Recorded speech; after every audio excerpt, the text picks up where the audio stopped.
శ్రీ రామచంద్రాయ నమః. శ్రీమద్ వాల్మీకి రామాయణము అయోధ్యాకాండలో 25వ సర్గ. తల్లి దీవెన. దుఃఖం దిగముంగుకుంది కౌసల్య. ఆచమనం చేసుకుంది. కొడుకును దీవించింది. ఎంత చెప్పినా వినకుండా ఉన్నావు తండ్రి. అడవికి వెళ్ళడానికే భీష్మించుకు కూర్చున్నావు. కాని నీ ఇష్టమే. కాని అడవికి వెళ్ళు. కాని 14 అయిపోయాక ఉత్తర క్షణంలో తిరిగి వచ్చేయి నాయనా. ఒక్క క్షణమైనా అక్కడ ఉండకు. సజ్జనులు తొక్కిన దారి తొక్కు. ధృతితోనూ నియమంతోనూ నువ్వు పాలన చేస్తున్న ధర్మమే నిన్ను ఎప్పుడూ రక్షించాలి. చైత్యాల్లోనూ దేవ మందిరాలలోనూ నువ్వు వందనం చేస్తున్న దేవతలు మునుల మధ్య అడవిలో నిన్ను రక్షించాలి. ధీమంతుడు విశ్వామిత్రుడు నీకు ఇచ్చిన దివ్యాస్త్రాలు అన్ని చోట్ల అన్ని వేళలా నిన్ను రక్షించాలి. ధర్మం నూలువాసి తప్పకుండా నువ్వు చేస్తున్న పితృసేవ, మాతృసేవ, నీ సత్యవ్రతము ఏ కష్టము రాకుండా చిరంజీవిగా నిన్ను కాపాడాలి. సమిధలు, దర్భలు, పవిత్ర వేదికలు, ఆయాతనాలు, స్థండీలాలు, బ్రాహ్మణుల నియమాలు, పర్వతాలు, చెట్టు చేమలు, మడుగులు, పక్షులు, పాములు, సింహాలు నిన్ను రక్షించాలి. సాధ్యులు, విశ్వదేవులు, మడుత్తులు, మహాపురుషులు, దాత, విధాత, పుషుడు, బాగుడు, ఆర్యాముడు, దేవేంద్రుడు మొదలైన దిక్పాలకులు నిన్ను రక్షించాలి. ఋతువులు, పక్షాలు, మాసాలు, సంవత్సరాలు, రాత్రుళ్ళు, ముహూర్తాలు కాపాడాలి. స్మృతి, ధృతి, ధర్మము ఎల్లప్పుడూ రక్షించాలి. భగవంతుడు, కుమారస్వామి, చంద్రుడు, బృహస్పతి, సప్త ఋషులు, నారదుడు ఎప్పుడూ నిన్ను రక్షించాలి. ప్రసిద్ధమైన దిక్కులు, దిక్పాలకులు నా ప్రార్థనతో ప్రసన్నులయి నిన్ను కాపాడుతూ ఉండాలి. కుల పర్వతాలు, సముద్రాలు, వరుణుడు, స్వర్గము, అంతరిక్షము, భూమి, నదులు, నక్షత్రాలు, గ్రహాలు, వాటి అధిదేవతలు, అహోరాత్రులు, సంధ్యాలు అన్నీ అడవిలో నిన్ను కంటికి రెప్పలా కాపాడాలి. పవిత్రమైన 6 ఋతువులు, 12 నెలలు, 60 సంవత్సరాలు, కలలు, కాష్టాలు అడవిలో నీకు సౌఖ్యం కలిగించాలి. మహారణ్యంలో మునివేషంతో తిరిగే నిన్ను దేవతలు, దైత్యులు కూడా సౌఖ్యం కలిగించాలి. నాన్న, భయంకరులు, క్రూరులు అయిన రాక్షసుల వల్ల, పిశాచాల వల్ల, క్రవ్యాధుల వల్ల నీకు భయం కలగకుండా ఉండాలి. అక్కడి కీకరణ్యంలో కోతులు, తేళ్ళు, దోమలు, పురుగు పుట్ర, పాములు, మదపుటేనుగులు, సింహాలు, పులులు, ఎలుగుబంట్లు, గోపోతులు, మనిషి మాంసం తినే క్రూర జంతువులు ఇక్కడ నేను చేసే పూజల వల్ల నీకు ఏ బాధ కలిగించకుండా ఉండాలి. నువ్వు వెళ్ళే దారి నీకు సుఖంగా ఉండాలి. తండ్రి, ఎక్కడా నీ పరాక్రమము ఎదురు లేకుండా ఉండాలి. అంతటా శుభమే కలగాలి.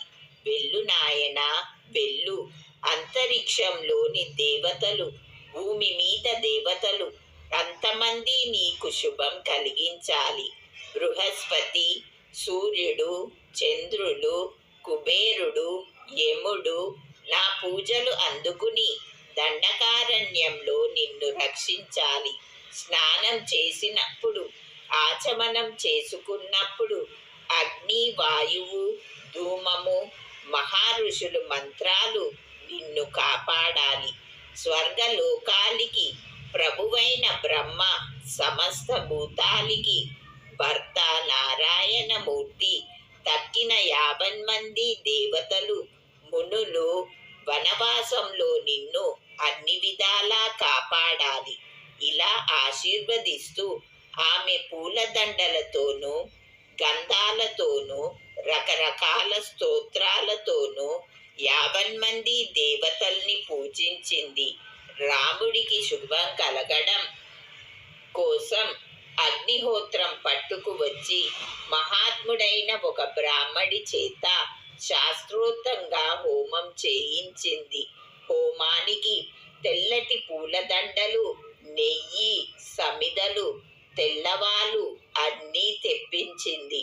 రాముడికి ఏ ఉపద్రవము రాకుండా ఉండాలని, ఆరోగ్యం కలగాలని విద్యుక్తంగా హోమం చేశాడు బ్రాహ్మడు. హోమం మిగిలిన హవిస్సు బాహ్య బలి చేశాడు. తేనె, పెరుగు, అక్షింతలు, నెయ్యి దక్షిణలు ఇచ్చి బ్రాహ్మణుల చేత పుణ్యాహం చదివించారు. అడవిలో రాముడికి శుభం కలగాలని మంత్రాలు చదివించాడు. ఋత్వీజుడికి పుష్కలంగా దక్షిణలిచ్చి సంతోషపెట్టింది కౌసల్య. దేవతలందరూ నమస్కరించే దేవేంద్రుడు వృతాసురుల్ని చంపినప్పుడు తనకి కలిగిన శుభం నీకు కలగాలి నాయనా, మళ్ళీ కొడుకును దీవించింది ఆమె. గరుత్మంతుడు అమృతం కోసం వెళ్ళినప్పుడు కలిగిన శుభం నీకు కలగాలి. దైత్యుల్ని సంహరించే దేవేంద్రుడికి సముద్ర మంథనమప్పుడు తల్లి అదితి ప్రసాదించిన శుభం నీకు కలగాలి. త్రివిక్రమావతారం మెత్తినప్పుడు మహా తేజోమూర్తి మహావిష్ణువుకి కలిగిన శుభం నీకు కలగాలి. నాకన్నా ఋతువులు, సముద్రాలు, ద్వీపాలు, వేదాలు, లోకాలు, దిక్కులు నీకు శుభం కలిగించాలోయి. ఆశీర్వదించి కొడుకు తల మీద అక్షింతలు చల్లింది తల్లి. అతడి ఒంటి నిండా గంధం పూసింది. రక్షగా చేతికి విశల్యకరిని కట్టింది. మంత్రంతో అభిమంత్రించింది. పైకి మాత్రం మాట్లాడుతూ ఉంది, కానీ ఆ తల్లి కడుపు చెరువైపోతూ ఉంది. కొడుకుని వంచి శిరస్సు మూచూచింది, కౌగిలించుకుంది. రామా, ఆమె పెదవులు వణుకుతున్నాయి. వెళ్ళు బాబు, సుఖంగా అడవికి వెళ్ళి చిర్రున చీదకండా తిరిగిరా తండ్రి. చల్లగా అయోధ్య తిరిగి వచ్చి రాజువై నువ్వు రాజవీధిని ఊరేగడం ఈ పాపిష్టి కళ్ళతో చూస్తానోయి. పున్నమ చంద్రుడిలాగా నువ్వు అడవి నుంచి తిరిగి వస్తావు. నా బండెడు దుఃఖం అంతమవుతుంది. బ్రహ్మానందంతో నీ ముద్దు మొహం చూస్తాను. నాన్నగారి మాట చెల్లించి అడవి నుంచి వచ్చేస్తావు. సింహాసనం మీద కూర్చుంటావు. కళ్ళ వేడుకగా చూస్తాను. అడవికి వెళ్ళి వస్తావు. మంగళ ద్రవ్యాలు ధరిస్తావు. నా కోరికలు, సీత కోరికలు తీరుస్తావు. వెళ్ళు నాయనా, వెళ్ళు. నీ ఇష్టమే కాని అడవికి వెళ్ళు. దేవతలు, శివుడు, మహామునులు, భూతాలు, అసురులు, నాగులు నేను చేసిన పూజలతో తృప్తి పడాలి. అడవికి వెళుతున్న నీకు అన్ని శుభాలు కలిగించాలి. కన్నీళ్లు కమ్ముకుంటున్నాయి కౌసల్యకి. అణుచుకుంటూ ఆశీర్వదించింది ఆ తల్లి. రక్షణ కోసం రాముడి చుట్టూ ప్రదక్షిణ చేసింది. మళ్ళీ మళ్ళీ కొడుకుని గుండెలకు హత్తుకుంది. తల్లికి ప్రదక్షిణం చేశాడు. రాముడు పాదాభివందనం చేశాడు. తల్లి పాదాలు కళ్ళకి అద్దుకున్నాడు. అక్కడి నుంచి అంతఃపురానికి వెళ్ళాడు. శ్రీమద్ రామాయణం అయోధ్యాకాండలో ఇది 25వ సర్గ. 26వ సర్గ సీత దగ్గర.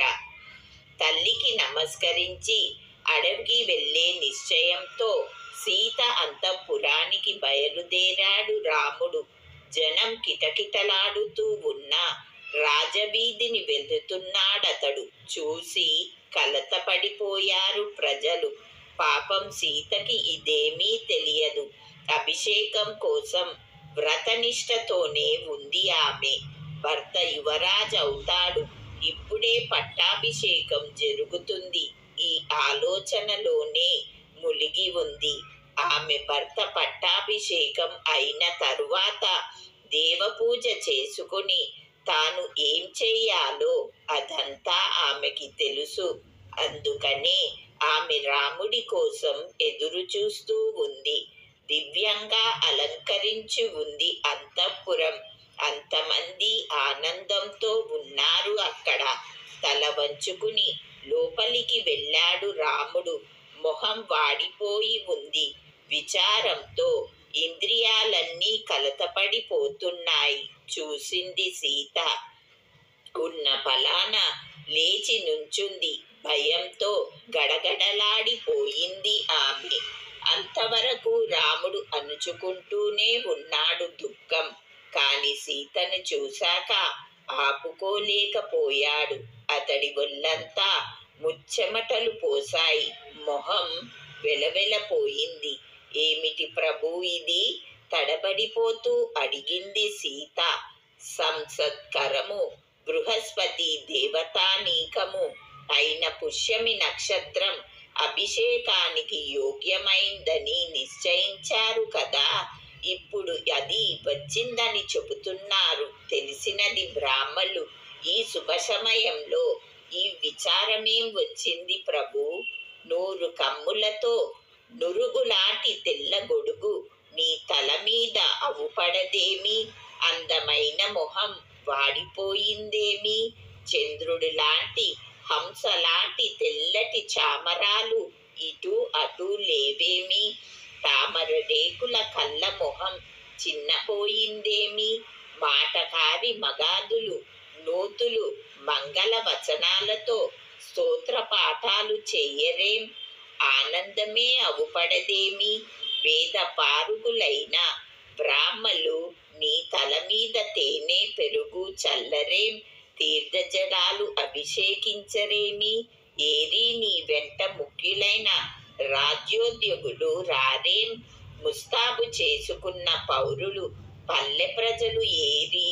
బంగారం అలంకరించిన 4 గుర్రాలు పూసి బాగా తీర్చిన పుణ్యరథం నీ ముందు లేదేమి? శ్రీమంతము లక్షణవంతము అయిన పట్టపు టేనుగు నల్ల మబ్బులా నడకొండలా ఎదట నడవదేమి? బంగారం సింహాసనముతో వీరులు ఊరేగుతూ రాజవీధిని రాలేదేమి? అభిషేకం కోసం అంతా సిద్ధంగా ఉన్న ఆనంద సమయంలో ఇలా వాడిపోయిందేమి నీ మొహం? ఆనందమే అవుపడదేమి? ఏమిటిది? ఏడుస్తూ అడిగింది సీత. నాన్నగారు నన్ను అడవికి వెళ్ళమన్నారు మెల్లగా అన్నాడు రాముడు. విను, గొప్ప కులంలో పుట్టావు నువ్వు. ధర్మం తెలిసిన దానివి. ధర్మంగా నిలుచుకుంటున్నావు. ఇదంతా ఎలా జరిగిందో చెబుతాను, ఆలకించు. నా తండ్రి దశరథ మహారాజు ఆడిన మాట తప్పడు. మా అమ్మ కైకకి లోగడ 2 గొప్ప వరాలు ఇచ్చాడాయన. నా అభిషేకం సిద్ధంగా ఉన్న ఈ సమయంలో నాన్నగారికి ఆ 2 వరాలు ఇమ్మని కోరింది కైక. ధర్మం తప్పని మా తండ్రి కాదనలేడు కదా. ఆమె కోరిన 2 వరాలు ఏమిటో తెలుసా? 1, నేను 14 ఏళ్ళు దండకారణ్యంలో ఉండడం. 2, భరతుణ్ణి ఇప్పుడే పట్టాభిషేకం చేసి యువరాజుని చేయడం. అందుకని జనశూన్యమైన అడవికి బయలుదేరుతూ నిన్ను చూసి వెళదామని వచ్చాను. వెళ్ళి వస్తాను. చూడు, ఒక మాట భరతుడి ఎదుట నా ప్రసంగం మాత్రం ఎప్పుడూ ఎత్తకు. ఏమంటే నిన్ను పోషించవలసిన అవసరం అతడికి ఏమీ లేదు కదా. అతడికి అనుకూలంగా ఉంటేనే అతని దగ్గర ఉండగలుగుతావు నువ్వు. సనాతనంగా వస్తున్న యువరాజ పదవి అతడికే ఇచ్చాడు మహారాజు కనుక అతడికి విశేషించి మహారాజుకి సంతోషం కలిగినట్టే నడుచుకోవాలి నువ్వు. తండ్రి ఆజ్ఞ పాలించడం కోసమే అడవికి వెళుతున్నాను. నేను నువ్వు మంచి మనస్సుతో ఉండాలి, నిలకడగా ఉండాలి. మునులు ఉండే అడవిలో ఉంటాను నేను. వ్రతాలు ఉపవాసాలు చెయ్యాలి. నువ్వు ప్రతి దినము ఉదయాన్నే లేచిపోవాలి. యథావిధిగా దేవి పూజ చేసుకుని దశరథ మహారాజుకి వందనం చెయ్యాలి. వృద్ధురాలు మా అమ్మ కౌసల్య దుఃఖ సముద్రంలో మునిగి ఉంది. ఆమెని నువ్వే ఆమెని సమ్మానించాలి. ఆమె ఎంతో తక్కిన తల్లులు ఒకటే నాకు. స్నేహంగా ప్రేమగా అంతమంది నన్ను ఒక్కలాగే ఆదరిస్తారు కనుక కౌసల్యని చూసినట్టే వాళ్ళని చూడాలి నువ్వు. అందరికీ నమస్కారం చెయ్యాలి. భరతుడన్నా శత్రుఘ్నుడన్నా ప్రాణమే నాకు. అన్న తమ్ముళ్లాగా కన్న కొడుకుల్లాగా వాళ్ళని చూడాలి నువ్వు. దేశానికే కాదు మన ఇంటికి రాజే భరతుడు. అంచేత అతడికి వ్యతిరేకంగా ఎన్నడూ నడవకూడదు. తమ కనుసన్నల్లో నడుచుకుంటూ సేవిస్తేనే సంతోషిస్తారు రాజులు. నూలువాసి వారవస్తే పగపడతారు. తమకి వ్యతిరేకమైతే కన్న కొడుకునైనా వదిలేస్తారు. తమకి అనుకూలంగా ఉంటే సమర్థులైన సామాన్యుల్ని కూడా నెత్తిమీద పెట్టుకుంటారు. అంచేత కళ్యాణి భరతుడికి అనుకూలంగా నడుచుకో. ధర్మం తప్పకుండా, సత్యవ్రతం మీరకుండా, భరతుణ్ణి వ్యతిరేకించకుండా నువ్వు ఇక్కడే ఉండు ప్రియా. నేను అడవికి వెళుతాను. నువ్వు ఆడదానివి కదూ కనుక నాతో రాకూడదు. ఇక్కడే ఉండాలి. ఎవరికీ కోపం రాకుండా నడుచుకోవాలి. ఇదే నేను చెప్పవలసిన మాట. శ్రీమద్ రామాయణం అయోధ్యాకాండలో ఇది 26వ సర్గ. 27వ సర్గ. నేను వస్తాను. ప్రియ ప్రసంగానికే తగింది సీత. ప్రియమైన మాటలే ఆడుతుంది ఆమె. భర్త మాటలు విని ప్రణయ కోపం వచ్చింది ఆమెకి. పరిహాస పాత్రంగా ఏమిటి ఈ మాటలు అంటూ అందుకుంది ఆమె. చిత్రం, ఎన్నడూ నేనోట ఇలా వినలేదు నేను. తల్లి తండ్రి తోబుట్టువులు కొడుకు కోడలు వీళ్ళంతా ఎవళ్ళ భాగ్యం వాళ్ళు అనుభవిస్తారు. కానీ భార్య మాత్రం అలా కాదు. భర్త భాగ్యమే అనుభవిస్తుంది భార్య. కనుక మహారాజు నిన్ను అడవిలో ఉండమన్నాడు అంటే నన్ను కూడా ఉండమన్నాడు అన్నమాట.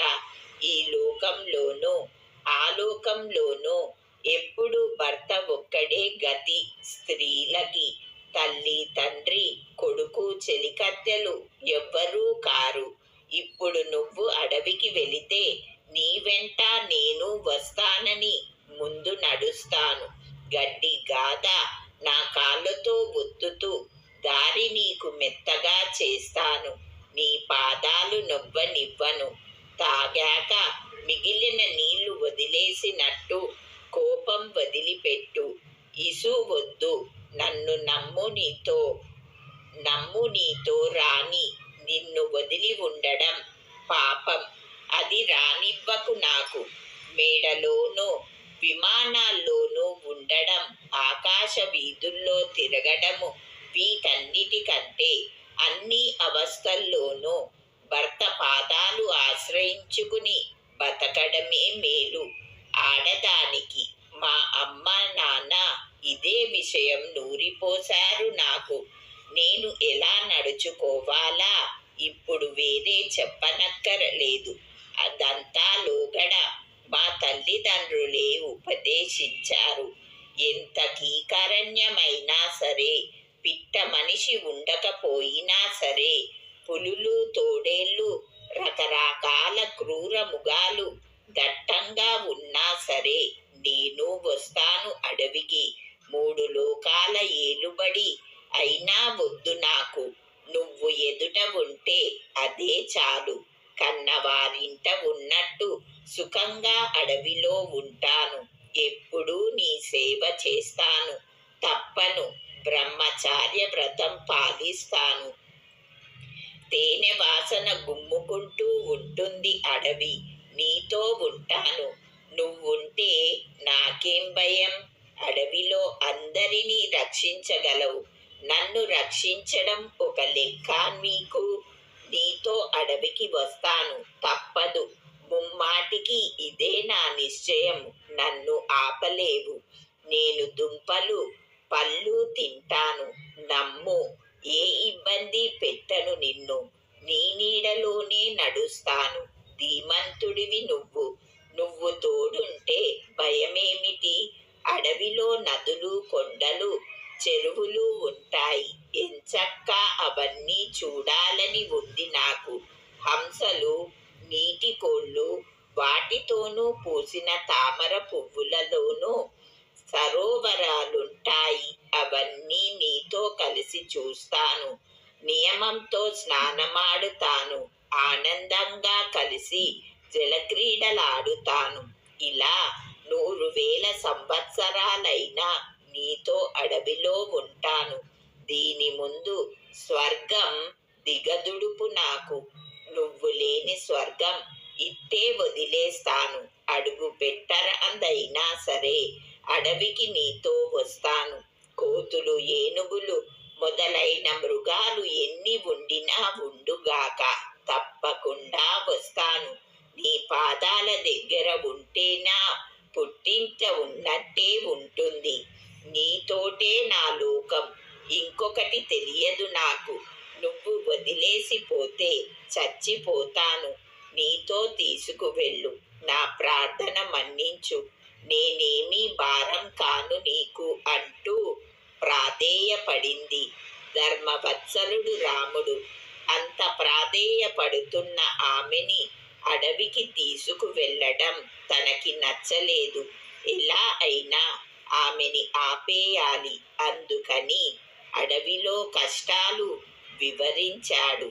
శ్రీమద్ రామాయణం అయోధ్యాకాండలో ఇది 27వ సర్గ.